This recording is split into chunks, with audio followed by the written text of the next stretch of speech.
राम सिंह तो अमर रहे, अमर रहे, अंचल अमर रहे, तो जेपी अंचल जिंदाबाद, जिंदाबाद, पार्टी जेपी अंचल जिंदाबाद, अंचल अमर रहे, अमर रहे, राम सिंह तो अमर रहे, अमर रहे, अमर रहे। धन्यवाद भाई मनु कुमार जी, जिन्होंने सिर्फ यही नहीं बल्कि बड़े बड़े राज्यों में करके अपने मधुर जुबान से हजारों नौजवान साथियों को आकर्षित करते हैं। मैं इनको धन्यवाद देता हूँ। आज हम लोग जगदेना में इधर हो गया पीसी और उधर हो गया सीसी, यानी पीसी रोड को पीसी कहते हैं और सीसी रोड को सीसी कहते हैं, यानी दो मार्गों का सिंगरही बाजार से जगदेवा भारी तक ये हम लोग सीसी और पीसी दोनों मार्ग बनाने का काम किया है। इसमें काफी योगदान भाई बाबूराम भाई का है। हमसे कई बार उन्होंने झगड़ा किया कि हम लोग की सड़क टूटी है और आप ध्यान नहीं दे रहे हैं। तो हमने कहा कि लड़िए मत, उस सड़क को मैं ही बनाया था और लग रहा है कि उसको मुझे फिर बनाना पड़ेगा।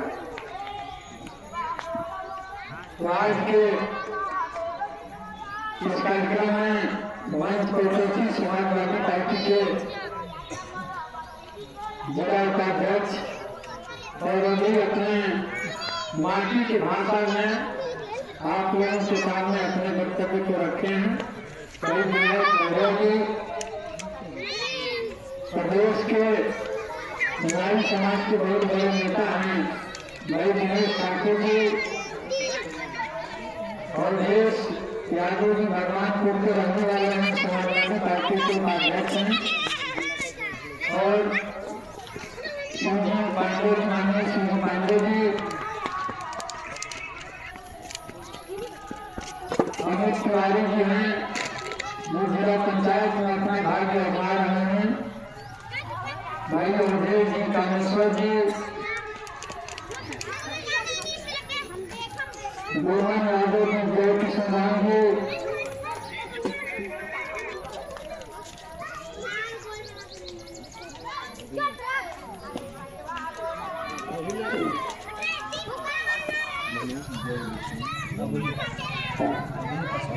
आदमी पासवान जी, खान यादव जी, उपेंद्र जी, जगदीश राम जी, शिवनाथ राम जी,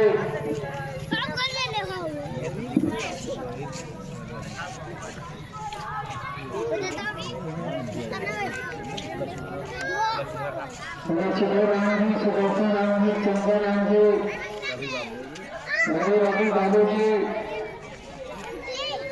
राम जी गोल जी, नरेंद्र शर्मा जी, चंद्रशेखर जी, मौसम के नारे के निवासियों ने हमेशा अपने इलाके के विकास के लिए कई बार हमसे लड़ चुके और सही बात है कि ये लड़ करके ही अपने इलाके में बहुत काम कर रहे हैं। मैं इनको भी धन्यवाद देता हूँ और स्वस्थ रहने की कामना भी करता हूँ। भाई प्रवीण जी, मेरे भाई श्रीनिवास जी, संतोष जी, मनोज जी, भगवान जी, गणेश जी, विशाल पासवान जी, सभी यहाँ बैठे हुए समस्त तथा बुजुर्गों, नौजवान दोस्तों, माताएं, बहनें यहाँ बच्चे बच्चियां मैं सारे लोगों को इस मंच के माध्यम से आप सभी लोगों का हार्दिक स्वागत अभिनंदन करता हूँ। मेरे सचिव जी हैं, मुख्य सिंह जी हैं, आप लोगों का भी धन्यवाद है क्योंकि आज हम लोग तीसरी और चौथी सड़क का लोकार्पण कर रहे हैं। एक सड़क हम लोग उदयपुर में सीसी मार्ग का लोकार्पण किए हैं, उसके बाद एक सीसी मार्ग का लोकार्पण हम लोग जगदेवा पांडेपुर में किए हैं और तीसरी सड़क हम लोग तेनाली में जो 20 मार्ग है इसका किए हैं और चौथी सड़क हम लोग जगदेवा घाटी में जो नगर पंचायत बैरिया के अंतर्गत आती है उसके सीसी मार्ग का लोकार्पण किए। और आज से 2 दिन पहले हम लोग एक बुआई छपरा चट्टी पर भी हम लोग एक सड़क का लोकार्पण किए और 4 सड़क हम लोग कल ये गोपाल नगर में सीसी मार्ग का लोकार्पण हुआ, एक वशिष्ठ नगर में इंटरलॉकिंग मार्ग का निर्माण हुआ लोकार्पण हुआ और एक मानगढ़ में सीसी मार्ग का लोकार्पण हुआ और एक सिवाल मटिया में सीसी मार्ग का लोकार्पण हुआ।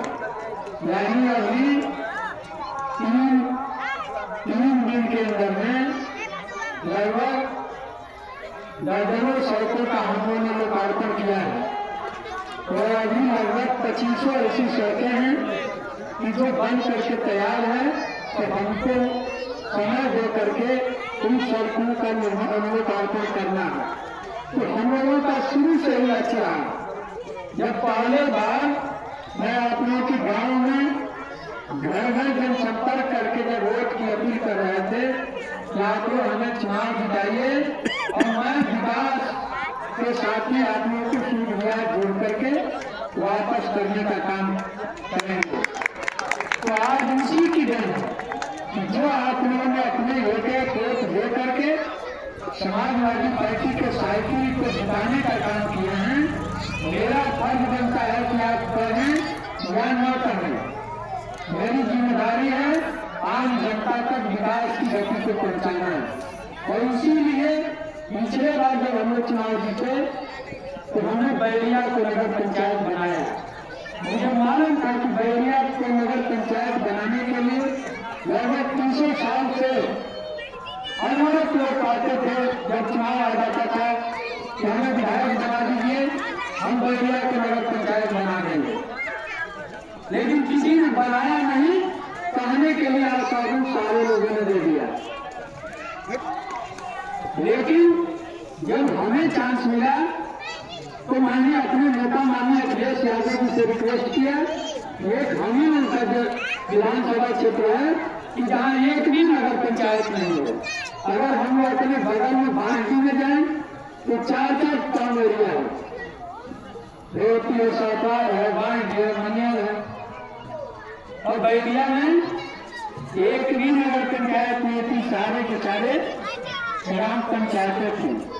इसलिए हमने कहा कि नगर पंचायत के रूप में अगर बैरिया को हम लोग पास करा देते हैं तो ग्राम पंचायत से काफी कई 100 गुना धन नगर पंचायत में आता है और बड़ी ऊंचा हर चीज का विकास संभव हो जाएगा। तो मैंने बैरिया को नगर पंचायत घोषित कराया और 11.5 करोड़ रुपया उस समय नगर पंचायत में लाइट को लेकर के नाला वाला बनाने के लिए हमने पैसा तत्काल स्वीकृत कराया। एक तरफ चिट्ठी जारी हुआ नगर पंचायत के लिए और दूसरे तरफ चिट्ठी जारी हुआ बैरिया नगर पंचायत के विकास के लिए। उसके बाद लगभग 5700 आवास स्वीकृत हुए जो हमारे ही चिट्ठी को स्वीकृत हुआ था, जो चेयरमैन साहब के द्वारा आवास वितरण किए गए 5700 आवास। हमने उसी समय वही चिट्ठी लगाया था कि जो मलिन बस्तियां हैं उन मलिन बस्तियों को पक्का घर बना करके उसको विकसित किया जाए। तो वो भी कई पार्ट में कर करके आवास आया तो बैरिया नगर पंचायत का विकास हुआ। अभी चंद्रशेखर जी कह रहे थे कि हमें टेंगरई के विकास के लिए टेंगरई में पिछले बार भी मैंने काम किया था, इस बार भी दिया हूँ। इस बार ये भी टेंगरई में एक और सड़क का लोकार्पण करना है।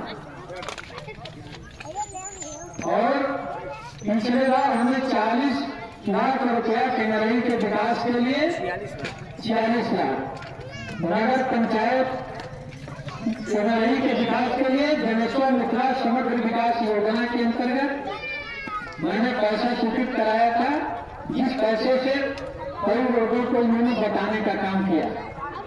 और इतना ही नहीं, आपको सुबह होगी जनेश्वर मिथिला जी के नाम से लगभग 80-85 लाख रुपया आया, जो उस गांव का भी डेवलपमेंट हुआ। तो जब जब समाजवादी पार्टी की सरकार आई है, राज खजाने का पैसा आपके गांव में आने का काम किया है। और भले सरकार समाजवादी पार्टी की नहीं है, आपने विधायक बनाया, हम भले विपक्ष के विधायक हैं, लेकिन हम के हौसले आसमान पे है। इसलिए कि हमारी जिम्मेदारी है आपके दुख दर्द को समझना, हमारी जिम्मेदारी है आपके टूटी हुई सड़क को बनाना।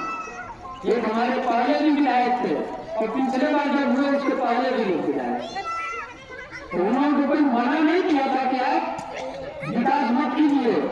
अगर नहीं किए लोग तो उन लोगों की जिम्मेदारी थी, जो लोग विकास की तरफ अपना ध्यान नहीं ले गए। लेकिन मेरी जिम्मेदारी थी आम जनता को राह सुलभ कराना। अगर ये नहीं मार्ग में कुछ हुआ तो किसी दूसरे ने नहीं कराया था। वो समाजवादी पार्टी की सरकार में तो माननीय अखिलेश जी के सहयोग से और जयप्रकाश अंचल के तर्ज पर टेंगरई से लेकर के जयप्रकाश नगर तक बंदा यूज कराया गया।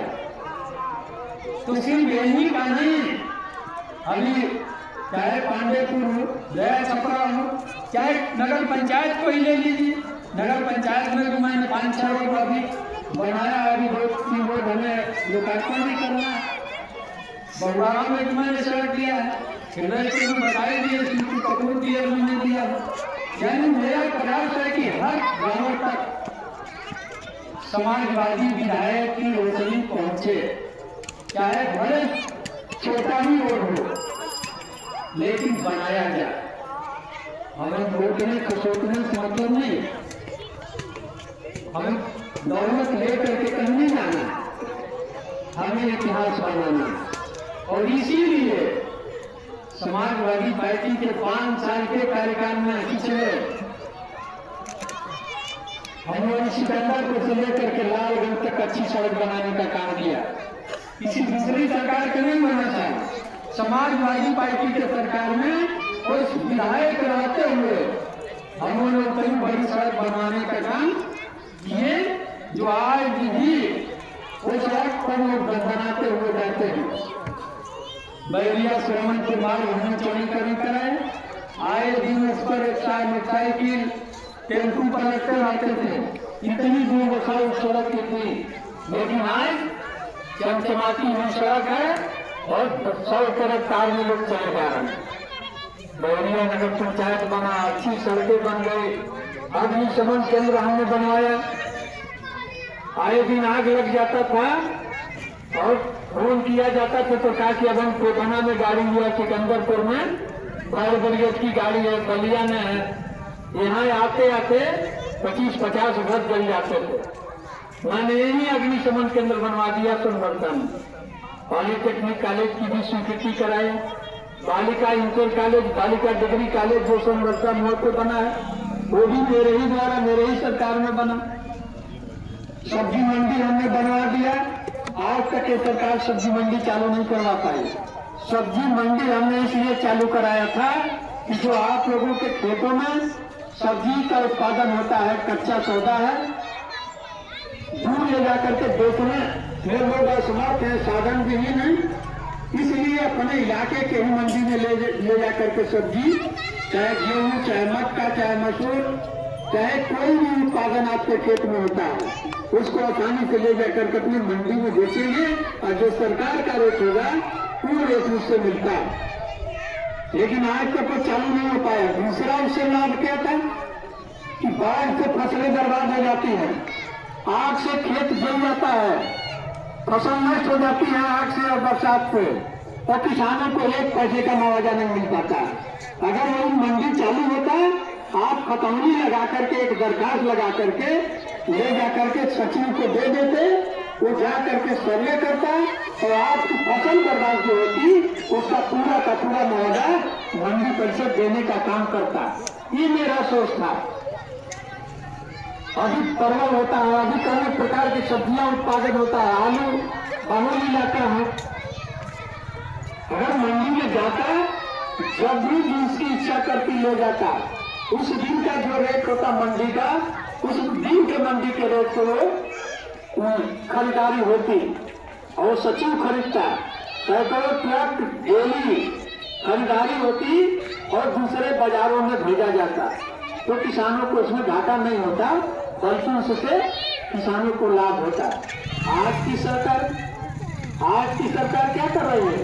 प्रधानमंत्री जी तो बहुत देश को वादा किए, अच्छा दिन आएगा, हर आपको काम मिलेगा, कोई भूखा नहीं मरेगा, हवाई चप्पल पहनने वाला हवाई जहाज में उड़ेगा। सब कुछ उन्होंने वादा कर दिया और वादा करने के बाद आज पूरे के पूरे देश के अर्थव्यवस्था को उन्होंने बर्बाद कर दिया। बड़े बड़े कल कारखाना उन्होंने बेचने का काम किया। सारे विभागों को, चाहे रेल विभाग हो, LIC विभाग हो, पेट्रोलियम विभाग हो, आपका हवाई अड्डे हो, हवाई इंडियन एयरलाइन की हवाई जहाजें हो, किसी को उन्होंने बेचने से छोड़ा नहीं है। अब उतना ही नहीं, उनकी स्थिति यही है भारतीय जनता पार्टी सरकार की कि अपने कुछ बनाने की कुवत नहीं। अब जो कांग्रेस के जमाने में, जनता पार्टी के जमाने में, जनता दल के जमाने में जो बड़े बड़े कल कारखाने लगे थे, जो अन्य विभाग बने हुए थे, उन विभागों को बेच करके खाने का काम भारतीय जनता पार्टी की सरकार कर रही है।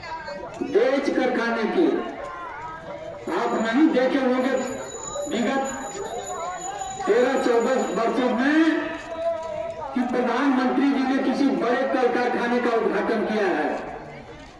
आज तक नहीं सुने होंगे कि प्रधानमंत्री ने किसी बड़ी फैक्ट्री का उद्घाटन करके 10-20 हजार अपने देश के लोगों को उस कारखाने में नौकरी देने का काम किया हो।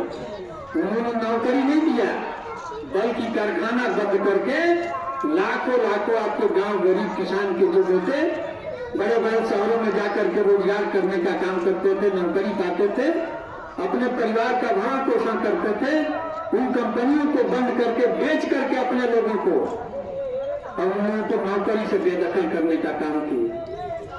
ये इन लोगों की सोच है। और इतना ही नहीं, अभी जो पढ़े लिखे लोग हैं, वो अभी सुने होंगे, अभी जल्दी ही एक समझौता हुआ है जो अमेरिका के राष्ट्रपति से जो उन्होंने समझौता किया है ट्रंप से। वो समझौता क्या है? वो समझौता किसानों की बर्बादी है, उसे किसानों को लाभ नहीं होने वाला है। ये समझौता है कि आपके देश का जो अनाज पैदा होता था वो अमेरिका दूसरे देशों में भी बेचा जाता था। जैसे आप करते हैं अपने घर पर ही सोच लीजिए, आप अपने खेत में जितना अनाज पैदा करते हैं, अनाज पैदा करते हैं तो घर पर खाने के लिए रख लेते हैं और बाकी अनाज को आप बेचने का काम करते हैं। उसी तरह से ये एक देश, अपने देश में जितना पैदा होता है, चाहे वो गेहूं हो, मक्का हो, मसूर हो, चना हो, दलहनी फसल हो या सब्जियां हो, चाहे जो भी कुछ हो, आपके देश में जितना उत्पादन होता है, जितना खपत होता है, खपत हो जाता है और बाकी जो बचता है वो दूसरे देशों से भी समझौता किया जाता है और वहां बेचा जाता है। आपके देश की सब्जियां पाकिस्तान तक जाती हैं। आप चुकंदर जो मोटे दाना की जो चीनी खाते हैं, वो चुकंदर की चीनी है, वो चीनी आपके देश की नहीं है, वो पाकिस्तान की चीनी आप खाते हैं अपने देश में। व्यापार में कहीं समझौता नहीं है, लेकिन हिंदू मुस्लिम रोज करेंगे, लड़ाने भिड़ाने का काम रोज करेंगे। कम से कम हजारों ट्रक सब्जियां पाकिस्तान में जाती है, यानी हम अपने देश का सामान पाकिस्तान में भेजेंगे, बांग्लादेश में भेजेंगे, चीन में भेजेंगे, अमेरिका में भेजेंगे, जापान में भेजेंगे, और वहां जो उत्पादन होता है उसको हम अपने देश में ला करके बेचने का काम करते हैं। यानी आयात और निर्यात, यानी हम दूसरे देश से अपने देश में सामान बनाते हैं और हम अपने देश में जो हमसे फालतू होता है हम दूसरे देश में बेचने का काम करते हैं। अब ये जो समझौता हुआ है, उस समझौता में यही हुआ है कि हमारे देश का गेहूं जब अमेरिका में बेचने के लिए जाएगा तो 18% टैरिफ लगाएगा, यानी 18% टैक्स अमेरिका पहले वसूलेगा, उसके बाद में हमको उस मार्केट में बेचने देगा, वो भी अपने रेट से बेचने के देगा। यानी हम अपना गेहूं घाटा से आकर के हम अमेरिका में बेचेंगे। और अमेरिका को क्या सुविधा इन्होंने दे दिया माननीय प्रधानमंत्री जी ने कि अमेरिका हमारे देश में कोई भी सामान बेचेगा, यानी पूरी देश की मार्केट इन्होंने खोल दिया है। कोई भी सामान देश में बेचेगा हम उसे 1 पैसे का चीनी टैक्स नहीं वसूल सकते हैं। ये है भारतीय प्रधानमंत्री जी का संधि घोषणा समझौता। बताइए, अगर अमेरिका का गेहूं आकर के आपके बाजार में 15 रुपया, 16 रुपया, 18 रुपया, 20 रुपया किलो बिकने लगेगा, अमेरिका का गेहूं आकर के, इसलिए कि वो किस तरह दाम विरोध कर लेगा, यानी कि उसको देश को कोई टैक्स नहीं देना है, कोई देश को कर नहीं देना है, तो अपना रेट कभी किसी स्तर पर गिरा सकता है। और आपके गेहूं का रेट 24 रुपया है, तो जब 24 रुपया गेहूं आपका है, वहां जाएंगे तो 18% टैक्स लेकर के वो खरीदेगा और उसके रेट पर आप बेचेंगे, यानी 18% टैक्स देंगे और 10 से 12 रुपया में वहां गेहूं बेचेंगे। और यहाँ उसका गेहूं ले रहे हैं तो 17, 18, 20 में ले लेगा, 20 मान लीजिए। अगर 20 रुपया गेहूं अमेरिका का यहाँ भारत में बिकने लगेगा तो 24 रुपया किलो गेहूं कौन खरीदेगा देश में? कोई खरीदेगा? यानी देश दोनों तरफ से मारा गया। एक तो उसके यहाँ आकर के दुकान लगाने से हमें किसी भी तरह का लाभ नहीं हुआ, और दूसरा जो हमारे किसान पैदा कर रहे हैं खेतों में उसका रेट भी डाउन हो गया। यानी ये सरकार चिल्ला चिल्ला करके कहती थी कि हम किसानों की आमदनी दुगुना करेंगे, और दुगुना का नारा इन्होंने क्यों दिया? किसानों को बर्बाद करने का संकल्प भारतीय जनता पार्टी के लोगों ने लिया।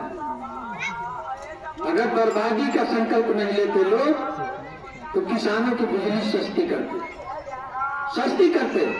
इन्होंने बिजली का रेट बढ़ाया है, डीजल पेट्रोल का रेट अब महंगे टैक्स दे करके अपने देश में मंगाते हैं। अमेरिका क्या कर रहा है कि आप रशिया से तेल नहीं खरीदेंगे, ये लिए कि रूस देश जो है भारत का दूरदीन का साथी है, वो आपका मित्र है, आपका भाई है, आपका पटीदार है, आपका दयाद है, आपका रिश्तेदार है। तो कभी भी आपके ऊपर आपद विपद खड़ी होती है तो साथ में आपके आकर खड़ा होता है, और जितना मदद करना होता है भारत का हमेशा मदद करता है। ये प्रधानमंत्री जो समझौता किए हैं तो ट्रंप ने यही कहा कि भारत हमें बताए कि हम रूस से तेल नहीं खरीदेंगे, यानी हम 20 रुपया लीटर रूस से तेल नहीं खरीदेंगे और हम 55 रुपया लीटर हम अमेरिका से तेल खरीदेंगे। ये समझौता हुआ, ये समझौता हुआ कि हम महंगा तेल खरीद करके सस्ता अपने देश में बेचेंगे। एक तो उन लोगों की नाकामियों के चलते वैसे ही रुपया गिर करके जमीन में बढ़ गया। आज डॉलर जो लोग समझते होंगे पढ़े लिखे तबके के लोग, $1 की कीमत 94 रुपया है। जब मनमोहन सिंह जी देश के प्रधानमंत्री थे उस समय $1 की कीमत 54 रुपया थी, आज 94 रुपया गिर करके हो गया है। यानी उनके ₹1 की कीमत 94 रुपये की, हमारे 94 रुपया इंडियन करेंसी में का 94 रुपया देंगे तो ₹1 होगा, $1 मिलेगा। यानी 1 लाख का हमें सामान खरीदना है, अमेरिका में जाकर के मार्केटिंग करना है, तो हमें 94 लाख रुपया दे करके ही हमको 1 लाख का सामान खरीदना है भारतीय रुपये के अनुसार। तो ये कहते कि जिस देश का रुपया गिरता है उस देश के प्रधानमंत्री का अस्तित्व गिर जाता है। और ये कभी ध्यान नहीं दिए कि हमारे समय में 54 से गिरकर 94 पे चला गया। हम देश को अर्थव्यवस्था में किस स्थान पे खड़े हैं? कब कांग्रेस की सरकार थी तो हम लोग अमेरिका, जापान और चीन का मुकाबला करते थे और सपना देखते थे। तो कहा जाता था कि भारत विश्व की महाशक्ति बनने वाला है, और आज इतना रुपया गिर गया, इतनी कम वाली भारत में आ गई कि अब हमारा मुकाबला पाकिस्तान से हो रहा है, हमारा मुकाबला बांग्लादेश से हो रहा है, हमारा मुकाबला अफगानिस्तान से हो रहा है। यानी ये देश हमारी बराबरी में खड़े हैं।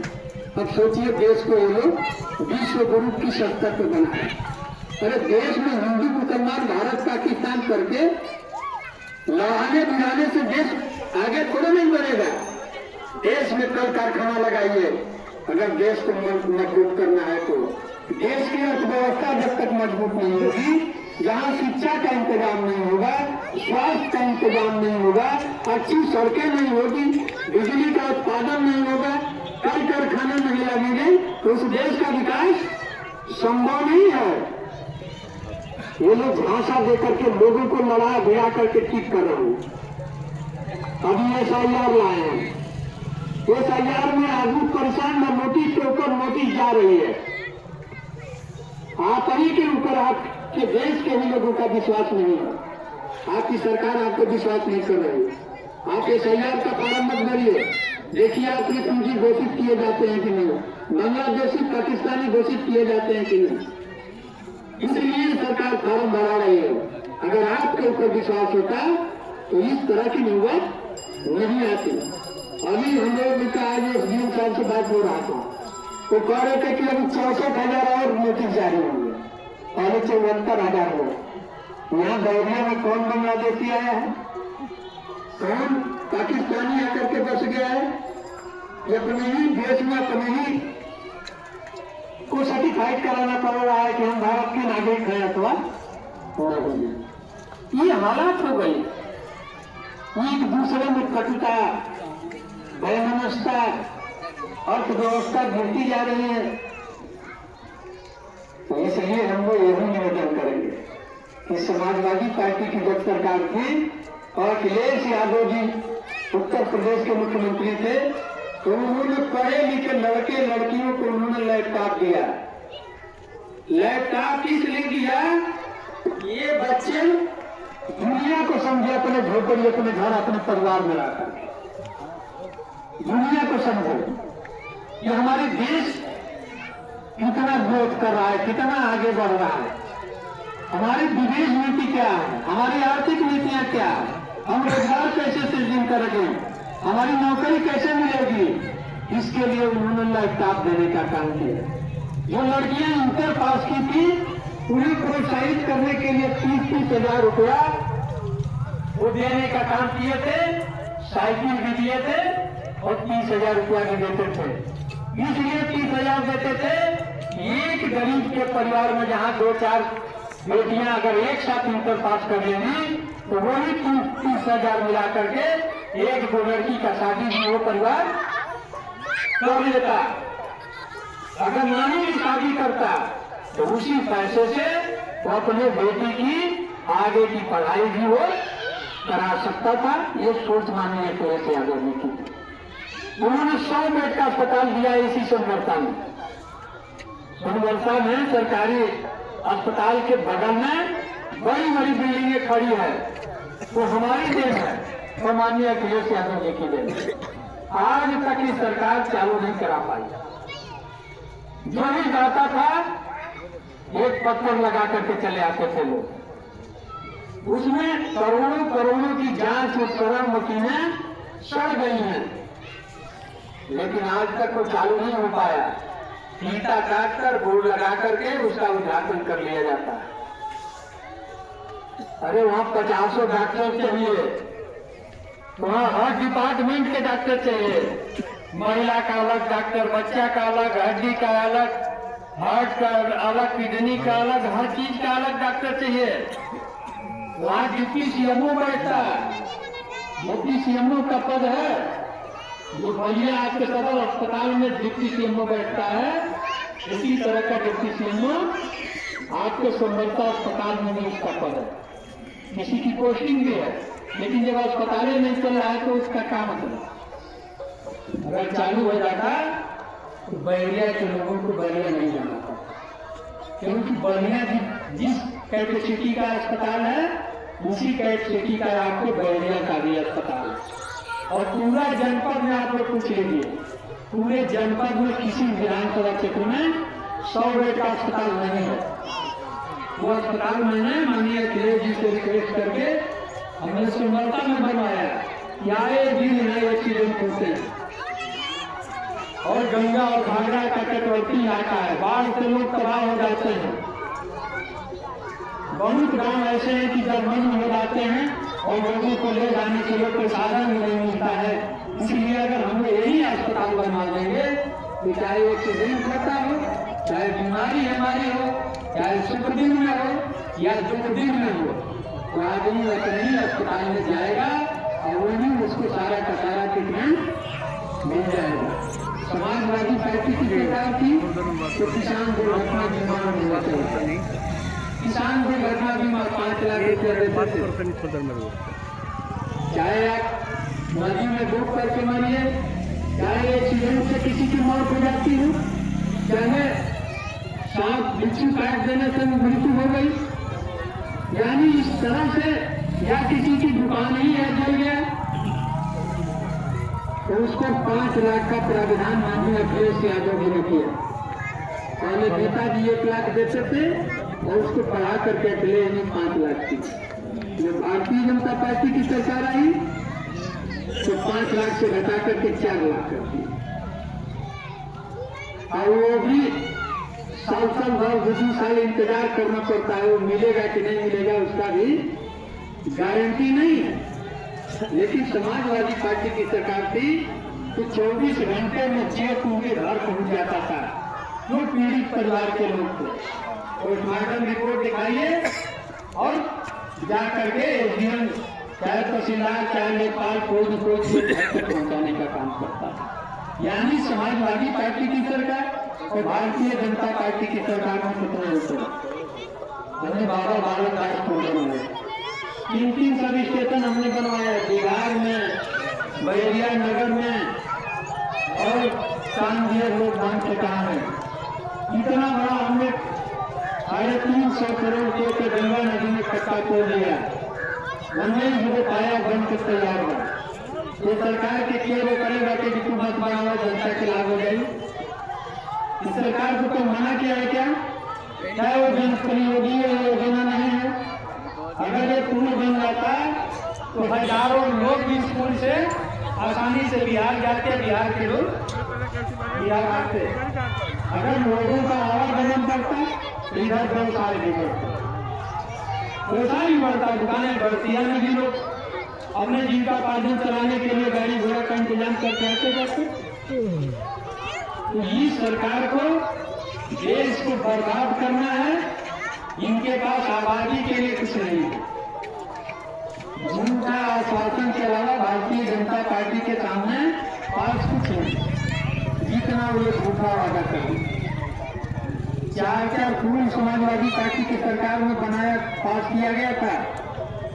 एक सिंहपुर घाट का, एक ब्यासी पुल, एक चांदपुर घाघरा नदी में और खरी दरौली सिकंदरपुर में 4 पुल। अगर ट्रामा सेंटर किसी ने दिया बलिया में तो वो भी अखिलेश जी ने दिया। अगर बलिया में किसी ने विश्वविद्यालय बनाने का काम किया तो वो भी चंद्रशेखर जी के नाम पर अनिल अखिलेश जी ने दिया। और जनेश्वर मिश्रा जी के नाम पर सेतु भी बनाए और स्पोर्ट कॉलेज भी देने का काम किए। इस तरह से बड़ी बड़ी जो परियोजनाएं थी वो समाजवादी पार्टी की सरकार में, और भारतीय जनता पार्टी दिखा नहीं सकती है कि मुझे 17 दिन बाद टूट गया, आज तक नहीं बना क्या? वहां मुख्यमंत्री भी आए, वहां गवर्नर भी आए, आकर तो क्या किए? आज भी वहां के लोग बंदे पे बैठे हैं। क्या सरकार के पास ये व्यवस्था नहीं है कि मैं कर जमीन खरीद करके चाहे बंजर की जमीन हम उसको बता सके लोगों को? आए दिन एक्सीडेंट होता है। और मेरी सरकार की लगभग दर्जनों जगह हमने पट्टा करवाया और बंदे के लोगों को ले जाकर बताने का काम किया। विनायक भाई, दर्जनों में, चाहे गंगापुर हो, केरौटा हो, उधर भैंसार साइड में हो, चांदे हो, दर्जनों में मैं बता रहा, जमीन का पट्टा करवाया गया। अगर लोग बंदे पे शरण लिए हो तो उनको बताने का काम किया। अभी भी चक्की भगवानपुर में जो कटे हैं उसमें 54 लोगों को हम ही उनके लिखने पढ़ने के आधार पर पट्टा मिला है। और अभी गया खतरा में भी जो बस्ती बची है वो हम ही उनके दबाव में लिखने पढ़ने विधानसभा में क्वेश्चन करने के दबाव में आकर के गया खतरा में भी पट्टा मिला। क्या भारतीय जनता पार्टी की सरकार में भी किसी को पट्टा मिला था क्या? जिनका घर गिर गया हो, नदी में कटान में डूबा गया हो, एक भी लोगों को भाजपा सरकार में वो लोग पट्टा दिए? दारू और बालू से व्यक्तिगत पैसा कमाया जा सकता है, व्यक्तिगत लाभ कमाया जा सकता है, आम जनमानस का आंसू नहीं पूछा जा सकता है। इसलिए हम लोग चाहते हैं कि आप हमारे कार्य का भी मूल्यांकन कीजिए। आपको वोट देना हो दीजिए, नहीं देना हो नहीं दीजिए, लेकिन मूल्यांकन होना चाहिए कि आपके क्षेत्र का चौतरफा विकास समाजवादी पार्टी के सरकार में हुआ या भारतीय जनता पार्टी के सरकार में हुआ या बसपा के सरकार में हुआ या कांग्रेस के सरकार में हुआ। इसका मूल्यांकन होना चाहिए कि कौन आपके दुख सुख का साथी है। कोई मुद्दा नहीं मिलता तो कहते हैं कि बाहरी है। अरे आपको घर ही कहते, अगर अच्छी सड़क बनाए होते तो आज हमें सड़क बनाने का अवसर नहीं मिलता है अच्छी सड़क बनाने के लिए। लेकिन आप नहीं बनाए तो मैं बनाया। पिछले कार्यकाल में तो 127 पूर्व में मैंने विद्युतीकरण कराने का काम किया था। अभी सैकड़ों की तादाद में अभी ट्रांसफार्मर मैंने उचित कराया है, कुछ नया भी पास करवाया है। ठीक है, हमारी सरकार नहीं, लेकिन हमें लिखने की कुवत तो है। हम लिख तो सकते हैं, अधिकारी कर्मचारी से लौट तो सकते हैं। हम नहीं मुख्यमंत्री से मांगेंगे, हम नहीं उनके संबंधित मंत्री से मांगेंगे, लेकिन अधिकारी से तो लौट सकते हैं कि नहीं? अगर कोई समस्या है तो ठीक है, हम नहीं दूसरे से कहें भारतीय जनता पार्टी के मंत्री नेता से कहेंगे, लेकिन हम एडीएम से लेकर के डीएम और प्रमुख सचिव और सचिव से लड़ हो सकते हैं। तो हम लोग लड़ करके अपने क्षेत्र के विकास में चांद लगाने का काम किया। चाहे सड़कों का सवाल हो, चाहे बिजली का सवाल हो, और कई गांव विद्युतीकरण अभी हुआ है। तिरंगी टोला राष्ट्रीय मुद्दा था, तिरंगी टोला चांददेव वो बस्ती काफी लिखा पड़ा हुआ नहीं हो पाया, लेकिन अब बिजली लग गया है। गोपाल नगर जो कटान के लोग बसे तो वहां बिजली लग गया। तो हम लोग अपने बुद्धि विवेक अपने अथक प्रयास से हम लोग चाहते हैं कि विधानसभा में कहीं भी कोई जन समस्या हो तो उसका निस्तारण किया जाए। इसे जनता को लाभ होना चाहिए। हम लोगों की सोच ये, और इसी सोच को लेकर के हम लोग चाहते हैं कि पूरे विधानसभा का चौतरफा विकास हो। अगर चौड़ीकरण एक सड़क गई पचरुकिया से लेकर जो होती, वो भी सड़क हमने बनवाया था। 17.5 करोड़ रुपया उस पर स्वीकृत हमने करवाया। कोई सड़क बनी तो हम लोग का खाका रहता है विकास का, लेन देन प्रकार क्षेत्र की जनता में अमन चैन कायम रहे। जात या धर्म वर्ग से कुछ होता नहीं है। आप पैदा हुए हैं, उसी घर में रहेंगे, उसी घर में जिएंगे, उसी घर में पढ़ेंगे, पलेंगे, मरेंगे। एक दूसरे से द्वेष रख करके आपको कुछ मिलता नहीं है। हमने गौर करके किसी भाई भाई का विवाद हो गया, अब हमें एक पद के लिए मुकदमा दर्ज करवा दें। ये जनप्रतिनिधि का काम नहीं है, ये हमारा दायित्व नहीं है। हमारा दायित्व है कि आप कैसे शांति से रहेंगे, आपका विवाद कैसे सलट जाए। हमारा प्रयास ये है। मैं किसी को ये नहीं कहता हूँ कि चलिए थाने का मुकदमा आपके भाई के खिलाफ करा देता, कोई लड़ाने भिड़ाने का काम नहीं करता। इसलिए कि मेरी सोच स्कूल की है, मेरी सोच अस्पताल की है, मेरी सोच अच्छी सड़कों की है, मेरी सोच घर घर तक बिजली की है। डेवलपमेंट हम लोग बना रहा है और इसीलिए आज हम अपनों से अपील करते हैं, यानी हम सभी लोग मिलकर के समाजवादी पार्टी के नेतृत्व में उत्तर प्रदेश में सरकार बनेगी। उत्तर प्रदेश में समाजवादी पार्टी के नेतृत्व में सरकार बनेगी तो जिस तरह से प्रदेश का विकास उन्होंने किया, एक आना स्टेडियम बनाया, जो वर्ल्ड लेवल का स्टेडियम लखनऊ में उन्होंने बनाया, अखिलेश जी 4 बड़े बड़े शहरों में उन्होंने मेट्रो चला दिया। उसके बाद एक भी स्टेशन में नहीं बना था। IT हब उन्होंने बनाया कि जो टेक्निकल बच्चे हैं ITI पॉलिटेक्निक इंजीनियरिंग करके उसको जॉब मिले। उन्होंने नौकरियों का इजारा खोला अपने रिजर्व में। उन्होंने गोर बिरादरी, खरवार बिरादरी, पुरैया बिरादरी को भी जाति प्रमाण पत्र ST और SC का दे करके उनको सम्मानित करने का काम उन्होंने किया। और आज कोई गोर बिरादरी के लोग होंगे तो जानते हो, मारे बच्चे पी रहे हैं ST कैटेगरी के, न उनको का कोटे के अंतर्गत न उसका एडमिशन हो रहा है और न उसको किसी तरह की छात्रवृत्ति मिल रही है, और न उनके बेटे बेटियों को सरकारी नौकरी में कोटे के अंतर्गत लाभ मिल रहा है।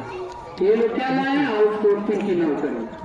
आउटसोर्सिंग की नौकरी ला करके आज रख लीजिए, 1-2 साल के बाद निकाला। ठेकेदारी प्रकार की नौकरी, इससे किसी का उत्थान नहीं होना। 4 साल की नौकरी आवश्यक कर दी है। 4 साल की अवधि में 4 साल में क्या करेंगे आप? आज नौकरी पा रहे हैं, जब तक आपका शादी विवाह होगा तब तक आप रिटायर में रहेंगे। अब तो ये भी एक जीवन जारी किए हैं सर कि जो अग्निवीर की नौकरी करेगा, अगर आगे की उसकी नौकरी बढ़ने वाली है और शादीशुदा होगा तो उसको नौकरी से पार कर दिया जाए। ये कुबलकी नीति नहीं तो क्या? जिस तरह से अपने बंदा है पूरा देश को ही बनाना चाहते हैं। अरे भाई, आप लोगों के बाल बच्चे नहीं हैं तो पूरा देश बाल बच्चे विहीन होगा, ये कहाँ का रूल है? तो ये स्थितियां, चलिए हम यही निवेदन करेंगे, जब अखिलेश जी के विचारधारा को आप लोग जन जन तक पहुंचाइए और समाजवादी पार्टी के नेतृत्व में सरकार बनाइए। जब सरकार बनेगी तो फिर राज खजाने का पैसा आपके गांव में डेवलपमेंट के लिए आएगा। कन्या विद्याधन, बेरोजगारी भत्ता सहित तमाम मुद्दों पे आएगा। दूसरी बात ये कहना चाहता हूँ कि हमारे नेता ने अभी घोषणा किया है कि समाजवादी पार्टी की सरकार बनेगी तो पिछले बार 6,000 रुपया सालाना समाजवादी पेंशन महिलाओं को दे रहे हैं, 500 रुपया महीने के हिसाब से। इस बार सरकार बनेगी तो 40,000 रुपया सालाना महिलाओं को समाजवादी पार्टी की सरकार में घर परिवार चलाने के लिए दिया जाएगा, यानी 40,000 रुपया सालाना समाजवादी पेंशन के तौर पर। दूसरी जो बिजली की बिल आए दिन सरकार बढ़ा रही है, समाजवादी पार्टी की सरकार बनेगी तो 300 यूनिट बिजली को फ्री भी देने का काम समाजवादी पार्टी की सरकार में होगा।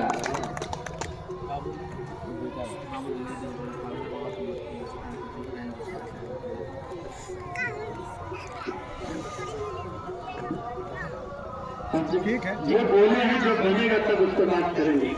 इसलिए कि हम लोग घोषणाओं में विश्वास नहीं करते, हम लोग क्रियान्वयन पर विश्वास करते हैं। और आज तक देखोगे मैं कोई शिलान्यास नहीं किया, कि शिलान्यास कर दूं बोर्ड उसी तरह रहा है, सड़कें टूटी रहे। इसलिए मैं पैसा जिस सड़क पे चला जाता है तब जाकर के लोगों को जानकारी देता हूँ कि आपकी सड़क पे पैसा चला गया है, सड़क बन जाएगी। जब उसको पैसा जाएगा तो मैं बता दूंगा छोटा